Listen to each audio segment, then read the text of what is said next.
Veterinary doctor బండివార్ Vijay ఏదైతే నిన్న నాపై ఆరోపణ చేశాడో, నేను అతనికి డబ్బులు అడిగినట్టు ఆరోపణ చేశాడు. నేను ఏ రకంగా అతను డబ్బులు అడిగాను, మాధ్యమం ద్వారానా, మనిషి ద్వారానా, మెసేజ్ ద్వారానా, అది నిరూపించాలా.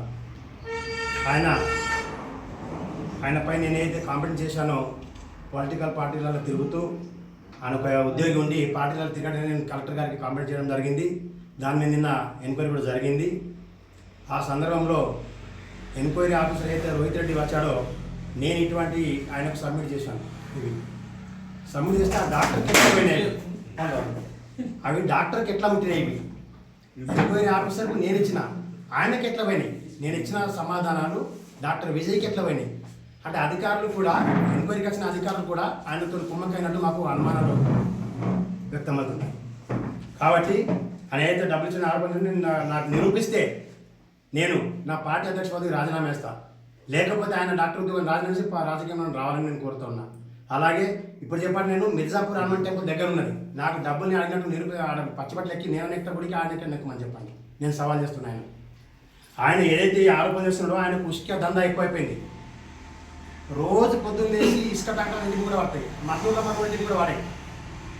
ఆయన దందా చేస్తూ ప్రజాసేవ చేస్తాను ఏదో చెప్పుకున్నట్లో ఇసుక దందా చేస్తూ ఎక్కైనా డబ్బులతోనే, డబ్బులు అయితే ఎక్కైనాయో ఆ డబ్బులతో ముద్ద పైన చేసుకుని కానీ ఉంటా ముద్ద అలా సేవ చేసుకోవాలి.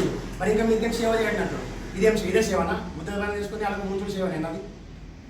ఆయన చేసేటువంటి ఏవైతే దందా చేస్తున్నాడు అని అబద్ధాలు అన్నారు.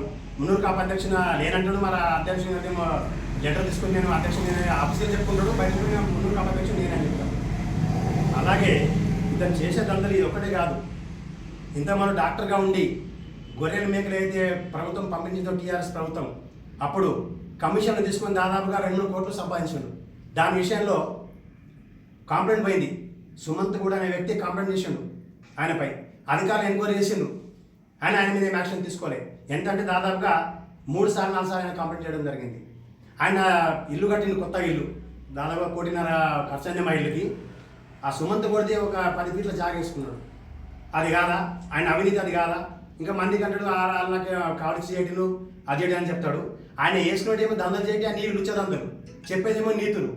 ఒక ఎంప్లాయీ ఉండి నువ్వు రాజకీయంగా రావద్దని చెప్తే, తిరగొద్దని చెప్తేనే మాకు డబ్బులు అడిగినైతే నాకు అట్లా చెప్పాలి అని చెప్తాడు. ఆయన మమ్మాటికి ఆయన చేసిన ఆరోపణలో ఏది నిజం లేదు.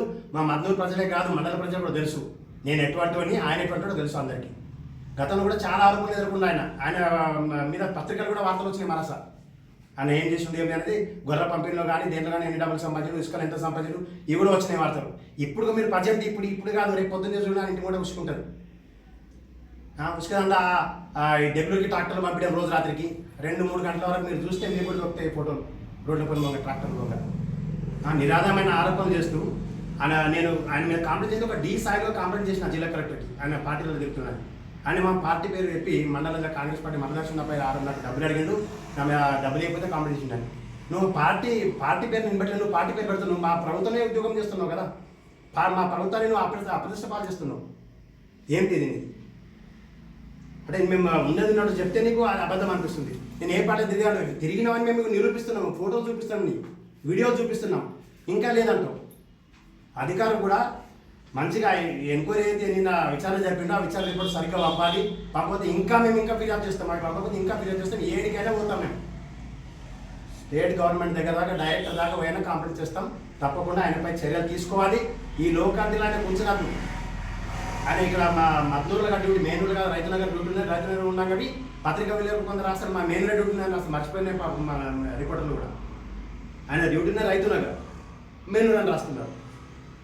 ఆయన చెప్పే వార్తలు ఏది నిన్న విచారణ జరిగిందో విచారణ అధికారి వివరణ తీసుకోకుండా నాపై రిపోర్టర్లు కూడా అక్కడ రాయడం తప్పే నా తెలిసిన మటు. ఎందుకంటే ఆయన ఆరోపణ చేయకుండా నాదన్నా అడగాలి కదా, అన్న ఇట్లా ఆరోపణ చేసింది, మరి అధ్యక్ష మరి కరెక్ట్ కాదు తెలుసుకోవాలి కదా. అది కూడా అడగకుండా ఆ వార్త రాయడం వల్ల మంచి పద్ధతి కాదు అని చెప్పేసి నేను కోరుతా ఉన్నా. రిపోర్టర్లు కూడా ఇంకోసారి ఇటువంటి ఆరోపణలు వస్తే అడగండి, తెలుసుకోండి, నిజాలు రాయండి అని కోరుతా ఉన్నా. అలాగే ఈ డాక్టర్ చేసిన ఆరోపణలు ఏమాత్రం నిజం లేవు, ప్రజలందరికీ తెలుసు. ఈయన చేసే పనులన్నీ అన్ని దందాలే. ఆ దందాల్ని కాపాడుకోవడానికే పార్టీలలో దిగుతాడు. బీజేపీ నాదంటాడు, కాంగ్రెస్ నాదంటాడు, టీఆర్ఎస్ నాదంటాడు, ఇవన్నీ అన్నింటి పార్టీల నాయకులతో కూడా ఉన్నాయి. ఇలా అన్ని చేస్తూ మాపై నిరాదరణ ఆరోపించడం, మా పార్టీకి అప్రతిష్ట చేయడం జరుగుతుంది. కావున ఆయనపై చట్టరీత్యా చర్యలు తీసుకొని ఆయనకు సస్పెండ్ చేయాలని కోరుతా ఉన్నాను.